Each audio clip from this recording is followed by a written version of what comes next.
Olá, sou o vereador Braulio Lara e estou aqui para mostrar para você e esclarecer a população por que Belo Horizonte não precisa de um lockdown nesse momento. E o que a gente precisa fazer é restabelecer o mais rápido o funcionamento da cidade e a abertura do comércio. Vou apresentar aqui para vocês uma tela. Fizemos o levantamento de todos os dados com base nas informações dos boletins que a prefeitura emite. Então, voltando, eu trouxe aqui um resumo dessas informações para que você possa entender exatamente o que a gente está discutindo e ponderando relativo a esse funcionamento da nossa cidade.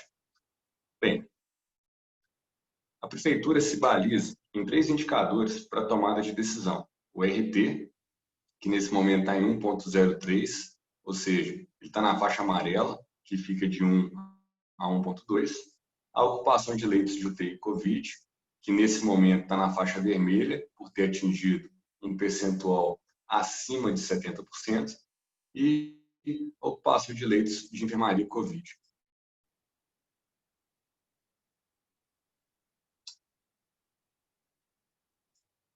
Fiz uma síntese para explicar melhor isso, com base nos dados desses boletins e começando lá quando nós começamos a ter a abertura do primeiro lockdown. Então, nós tivemos uma primeira abertura, que foi a segunda fase, ali em meados do mês de junho. Naquela ocasião, nós tínhamos, de acordo com essa linha azul, que era o número de leitos disponíveis, e a linha vermelha, que é o número de leitos ocupados, a gente tinha, naquele momento, 246 leitos disponíveis e 199 leitos ocupados. Então, naquela ocasião, a gente estava com uma taxa de 80,9%,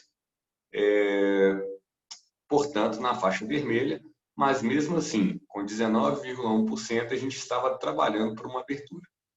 O número de casos foi subindo, e aí a gente chegou no nosso pico da pandemia com a ocupação de leitos de 381 pessoas internadas, sendo que a nossa capacidade era de 419, ou seja, a gente estava aqui com aproximadamente 91% de ocupação.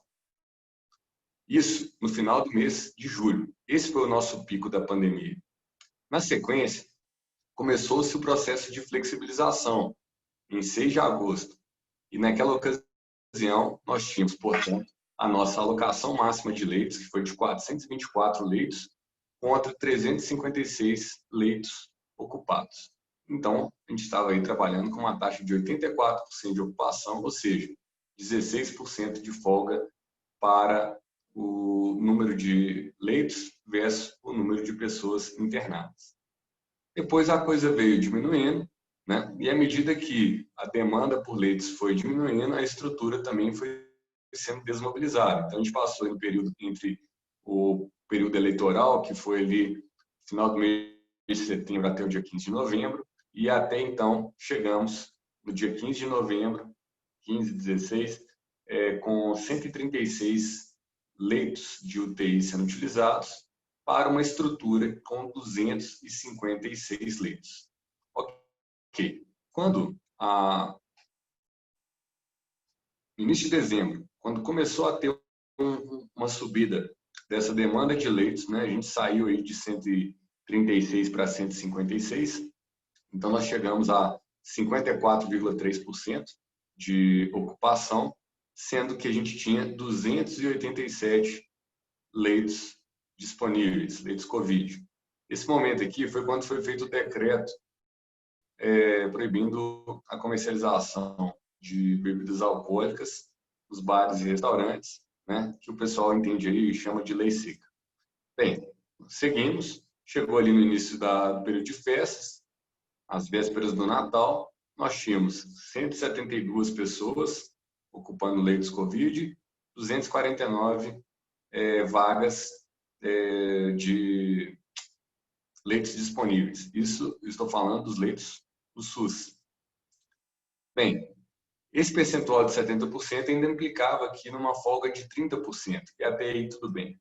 Só que agora, vejam, nesse momento, a gente está indo para um lockdown, ou seja, toda a estrutura de leitos foi sendo desmobilizada e agora que houve uma necessidade de novas internações, a gente não tem uma quantidade grande de leitos disponíveis e por isso a prefeitura, então, decide por fazer o lockdown. Nós temos 204 internações, de acordo com o último relatório, contra 247 leitos disponíveis, muito diferente do pico que estava aqui. Ou seja, se a gente simplesmente tivesse mantido o número de leitos disponíveis que estavam ali no mês de dezembro, de 287, a gente estaria aí com praticamente 29% de folga, né? Com uma carga aí de 71% aproximadamente, e a cidade continuaria aberta. Então, gestão é antecipar a demanda e alocar a estrutura na hora certa. Se a gente quiser manter sempre essa margem de segurança, é necessário, então, reativar esses leitos. Agora, do jeito que foi feito entre a nossa alocação máxima de leitos COVID de 424 para o presente momento, houve uma redução de 41,7% de leitos. Ou seja, a prefeitura diminuiu os leitos, mas a pandemia ainda não acabou. Então, quem vai pagar essa conta? O comércio é que vai ter que fechar para piorar, sem prazo determinado. Ou seja, o nosso problema, na verdade, está na estrutura que foi sendo só diminuída, sendo que a gente tem não só recurso da cidade para manter essa estrutura funcionando, mas é o que o cidadão espera da prefeitura. Todas as informações que eu passei para vocês, elas estão nos boletins epidemiológicos divulgados pela prefeitura. Esse gráfico aqui mostra direitinho o que eu expliquei. A barra cinza é a barra que fala dos leitos disponíveis. E a barra laranja são os pacientes alocando esses leitos. Então, olha só, a gente vê aqui no mês de maio, vai diminuindo a distância, e aí a gente chegou no final ali do mês de julho, que foi um momento que a gente tinha 424 leitos, 355 pessoas aqui nessa informação, depois vai abrindo essa distância, mas agora, infelizmente, a estrutura de leitos foi só sendo reduzida para a gente chegar agora e provocar um lockdown, sendo que a variação dessa barra laranja nem tão grande foi para falar em crescimento absurdo. Ou seja, a gente está tendo um comportamento aqui dentro de uma tendência razoável, mas pela indisponibilidade de leitos está se tomando a decisão de fechamento. Então, a questão agora é que temos que reverter esse lockdown o mais rápido possível. Prefeito Alexandre Calil, é hora de chamar todo mundo na mesa, chamar as entidades do setor produtivo, chamar o Poder Legislativo, a nossa Câmara Municipal, chamar também os prefeitos das cidades vizinhas. Olha quantos prefeitos também estão sendo exitosos nessas conduções do coronavírus, e Belo Horizonte não pode ser considerada como uma ilha. O que a gente precisa agora é de criar uma solução integrada. Afinal de contas, quantos locais de Belo Horizonte que são limítrofes e que, de um lado o BH, outro lado o município vizinho, e que os nossos comerciantes vão ficar em ampla desvantagem. Nós temos muitas situações peculiares em BH. E uma coisa que eu tenho ouvido é que alguns defendem o lockdown para falar que os justos vão pagar pelos pecadores. A gente não precisa disso. A gente tem que fazer com que os pecadores sejam punidos. E esses, sim, precisam de ser fiscalizados, que, porventura, não estão cumprindo as medidas de segurança com relação ao coronavírus. Agora, dar um lockdown na cidade como um todo é simplesmente exterminar empregos e não permitir com que o cidadão tenha a sua dignidade de trabalhar e ter o seu sustento.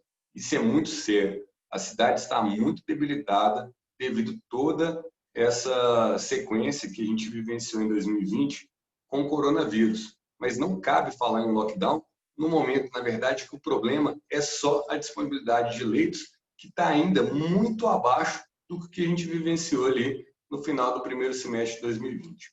Então, é hora de dialogar, é hora de conversar. não podemos trabalhar sem ter uma data de previsão para esse encerramento do lockdown. Ele tem que ser praticamente imediato. Os números desse ano já estão caindo, os RTs já estão diminuindo.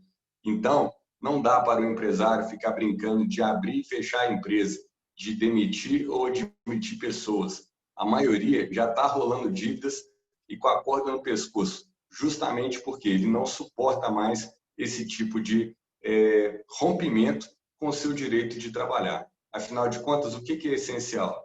Essencial é aquilo que a pessoa precisa para levar a comida para casa. Não são todas as pessoas que têm um salário fixo e garantido todo mês. A maioria vai à luta todo dia para conquistar o seu ganha-pão. Lembrando, se a nossa cidade definhar e a nossa economia ruir, nem dinheiro para bancar a saúde e a educação a gente vai ter lá na frente. Então, toda essa sistemática é um complexo de coisas muito importantes e que tem que ser observados. São muitos detalhes. Então, prefeito Calil, nós não queremos esse lockdown. É possível fazer uma gestão eficiente para reverter rapidamente essa margem de segurança que a gente precisa de ter na saúde para dar segurança que a cidade continue funcionando normalmente. Estaremos lá para cobrar nessa semana, nessa segunda-feira, uma atitude da prefeitura de reverter esse lockdown já decretado. Um grande abraço para todos e a gente se vê.